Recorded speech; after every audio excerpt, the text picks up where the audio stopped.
महकारे जनी फूल चमकारे चाला जी मामो बेटी कुइली गाउछे आम डालथी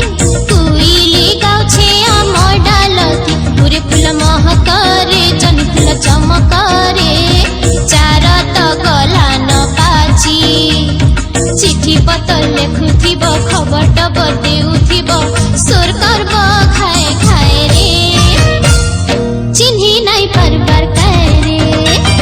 छाए रे छाए छाए छाए रे चिन्ही नाई परबार